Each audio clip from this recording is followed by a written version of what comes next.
નમસ્કાર. આકાશવાણી સમાચાર કરણ મકવાણા વાંચે છે. સૌપ્રથમ મુખ્ય સમાચાર. રાષ્ટ્રપતિ દ્રૌપદી મુર્મુ આજથી ન્યૂઝીલેન્ડના 3 દિવસીય પ્રવાસે. નોબેલ પુરસ્કાર વિજેતા મોહમ્મદ યુનુસને બાંગ્લાદેશમાં વચગાળાની સરકારના પ્રમુખ નિયુક્ત કરાયા. ખેડૂતોને અપાતા કૃષિ ધિરાણમાં 0.5% છૂટ, જ્યારે સમયસર લોન ચૂકવાતા વ્યાજદરમાં 3% છૂટ આપવા ધિરાણ સંસ્થાઓને આરબીઆઈની સૂચના. આજે રાષ્ટ્રીય હાથશાળ દિવસ પ્રસંગે ઉપરાષ્ટ્રપતિ ઉત્કૃષ્ટ પ્રદાન કરનારા હાથશાળ વણકરોને સન્માનિત કરશે. અને પેરિસ ઓલિમ્પિકની કુસ્તી સ્પર્ધામાં આજે વિનેશ ફોગાટ સુવર્ણચંદ્રક માટે મેદાનમાં ઉતરશે. સમાચાર વિગતવાર. રાષ્ટ્રપતિ દ્રૌપદી મુર્મુ આજે ન્યૂઝીલેન્ડના ઓકલેન્ડ ખાતે 3 દિવસીય પ્રવાસે પહોંચી રહ્યા છે. આ મુલાકાત દરમિયાન તેઓ ન્યૂઝીલેન્ડના ગવર્નર જનરલ કીરો અને પ્રધાનમંત્રી ક્રિસ્ટોફર લુકસોન સાથે દ્વિપક્ષીય બેઠક કરશે. સુશ્રી મુર્મુ અહીં શિક્ષણ સંમેલનને સંબોધિત કરશે. ઉપરાંત ભારતીય સમુદાયના લોકો સાથે સંવાદ કરશે. રાષ્ટ્રપતિ મુર્મુ 2 દિવસના ફિજી પ્રવાસ બાદ ન્યૂઝીલેન્ડ પહોંચી રહ્યા છે. તેઓ પ્રથમ ભારતીય રાષ્ટ્રપતિ છે જેઓ પ્રશાંત દેશોની મુલાકાત લઈ રહ્યા છે.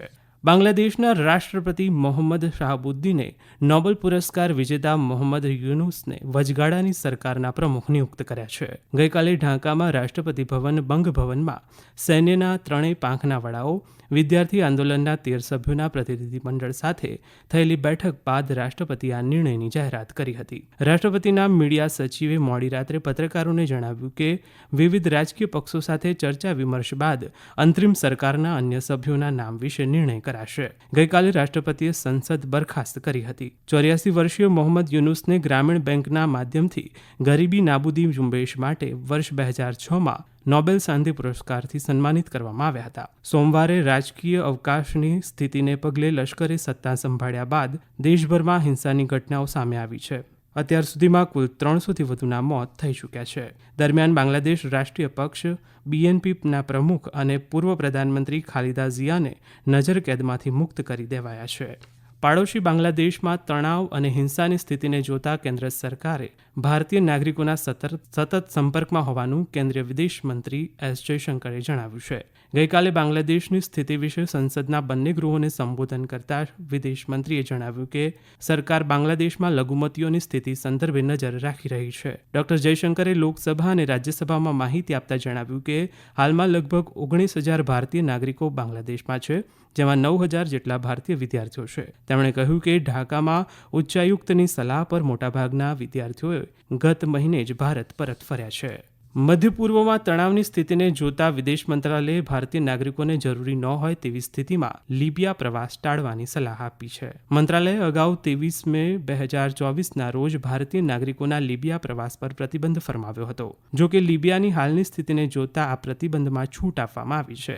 મંત્રાલયે ભારતીય પ્રવાસીઓ માટે આપાત નંબર 02189439924046 જાહેર કર્યો છે. મુશ્કેલીની સ્થિતિમાં ત્રિપોલીના ભારતીય દૂતાવાસનો સંપર્ક કરવા જણાવાયું છે. કેન્દ્ર સરકાર દ્વારા સંશોધિત વ્યાજ સહાયતા યોજનાને ચાલુ રાખવાના નિર્ણયને ધ્યાનમાં રાખીને ભારતીય રિઝર્વ બેંક RBIએ બેંકોને પાક લોન, પશુપાલન, ડેરી, મત્સ્યોદ્યોગ, મધમાખી ઉછેર સહિતની સંબંધિત પ્રવૃત્તિઓ માટે ઓછા વ્યાજદરે ટૂંકા ગાળાની લોન આપવા જણાવ્યું છે. ખેડૂતોને 7%ના વ્યાજદરે 3 લાખ રૂપિયાની મર્યાદિત રકમ આપવામાં આવશે. RBIએ એક જાહેરનામામાં જણાવ્યું છે કે ધિરાણ આપતી સંસ્થાઓને વર્ષ 2024-25 માટે વ્યાજમાં 0.5%ની છૂટ મળશે. જે ખેડૂતો તેમની લોન સમયસર ચૂકવશે તેમને વ્યાજમાં 3%ની વધારાની છૂટ આપવામાં આવશે. કેન્દ્ર સરકારે ભારતીય સ્ટેટ બેંક SBIના ચેરમેન તરીકે CS શેટ્ટીની નિમણૂક કરી છે. કેબિનેટની નિમણૂક સમિતિએ 3 વર્ષના સમયગાળા માટે શ્રી શેટ્ટીની નિમણૂક માટે નાણાકીય સેવાઓ વિભાગના પ્રસ્તાવને મંજૂરી આપી છે. તેઓ વર્તમાન ચેરમેન દિનેશ કુમાર ખારાનું સ્થાન લેશે. આ સમાચાર આકાશવાણી પરથી સાંભળી રહ્યા છો. આ સમાચાર આપ અમારી YouTube channel AIR news Gujarat પર પણ સાંભળી શકશો. વધુ સમાચાર માટે આપ અમારા ટ્વિટર હેન્ડલ AIR_news_ABAD ને ફોલો કરી શકો છો. આજે 10મો રાષ્ટ્રીય હાથશાળ દિવસ ઉજવાઈ રહ્યો છે. આ પ્રસંગે ઉપરાષ્ટ્રપતિ જગદીપ ધનખડ હાથશાળ ઉદ્યોગ ક્ષેત્રે ઉત્કૃષ્ટ પ્રદાન કરનારા વણકરોને સંત કબીર અને રાષ્ટ્રીય હાથશાળ પુરસ્કારથી સન્માનિત કરશે. કાર્યક્રમ દરમિયાન ઉપરાષ્ટ્રપતિ ભારતમાં હાથશાળ પરંપરામાં ટકાઉપણું નામના પુસ્તકનું અનાવરણ પણ કરશે. ભારતીય મહિલા કુસ્તીના ઇતિહાસમાં આજે મહત્વનો દિવસ છે. ભારતીય ખેલાડી ઓલિમ્પિક કુસ્તી સ્પર્ધાની ફાઇનલમાં પહોંચનારા પ્રથમ ખેલાડી વિનેશ ફોગાટ આજે સુવર્ણચંદ્રક માટે 50 કિલોગ્રામ વજન વર્ગની સ્પર્ધામાં ભાગ લેશે. વિનેશનો મુકાબલો અમેરિકાની ખેલાડી સારા એન હિલ્ડેબ્રાટ સાથે થશે. ભારતીય સમય અનુસાર રાત્રે 9:45 આ મેચ શરૂ થશે. મનિકા બત્રા, શ્રીજા અકુલા અને અર્ચના કામથ આજે ટેબલ ટેનિસની સેમીફાઇનલમાં પહોંચવા માટે જર્મની સામે રમશે. આ મેચ બપોરે 1:30 શરૂ થશે. તો marathon race walk relay mixed ઇવેન્ટમાં સૂરજ પનવર અને પ્રિયંકા ચૌધરી સવારે 11 વાગે મેદાનમાં ઉતરશે. પુરુષો માટેની 3000 મીટર સ્ટીપલ ચેસ ફાઇનલમાં આજે અવિનાશ સાંબલે ચંદ્રક માટે મેદાનમાં ઉતરશે. સાંજે ટોક્યો ઓલિમ્પિકમાં ચંદ્રક વિજેતા મીરાબાઈ ચાનુ મહિલાઓ માટેની વેઇટલિફ્ટિંગની 49 કિલોગ્રામ વજન વર્ગ સ્પર્ધામાં ભાગ લેશે.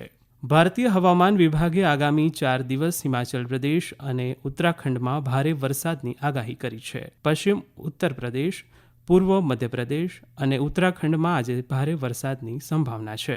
દરમિયાન આજે તમિલનાડુ, તટીય આંધ્રપ્રદેશ, તેલંગાણા અને ગોવામાં તેમજ જમ્મુ કાશ્મીર, પૂર્વ ઉત્તર પ્રદેશ, પૂર્વ રાજસ્થાન, પંજાબ, હરિયાણા અને ચંદીગઢમાં આગામી 2 થી 3 દિવસ ભારે વરસાદની સ્થિતિ યથાવત રહેશે.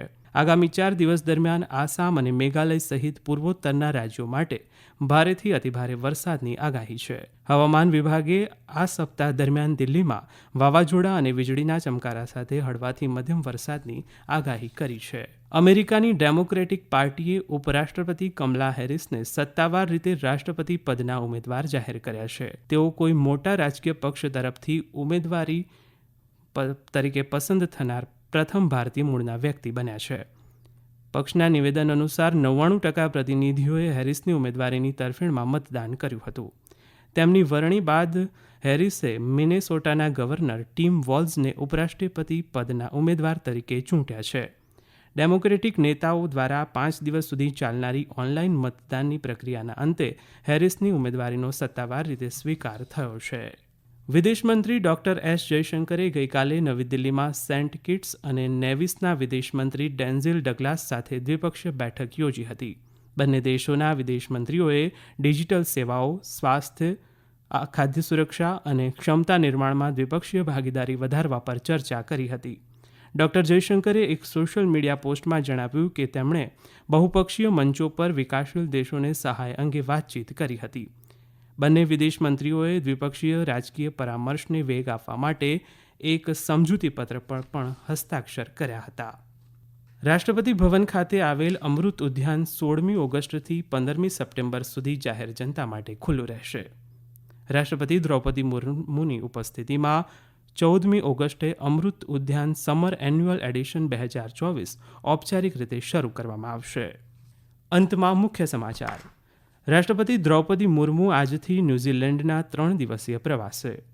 નોબેલ પુરસ્કાર વિજેતા મોહમ્મદ યુનુસને બાંગ્લાદેશમાં વચગાળાની સરકારના પ્રમુખ નિયુક્ત કરાયા. ખેડૂતોને અપાતા કૃષિ ધિરાણમાં 0.5% છૂટ, જ્યારે સમયસર લોન ચૂકવાતા વ્યાજદરમાં 3% છૂટ આપવા ધિરાણ સંસ્થાઓને આરબીઆઈની સૂચના. આજે રાષ્ટ્રીય હાથશાળ દિવસ પ્રસંગે ઉપરાષ્ટ્રપતિ ઉત્કૃષ્ટ પ્રદાન કરનારા હાથશાળ વણકરોને સન્માનિત કરશે. અને પેરિસ ઓલિમ્પિકની કુસ્તી સ્પર્ધામાં આજે વિનેશ ફોગાટ સુવર્ણચંદ્રક માટે મેદાનમાં ઉતરશે. આકાશવાણી પરથી સમાચાર પૂરા થયા.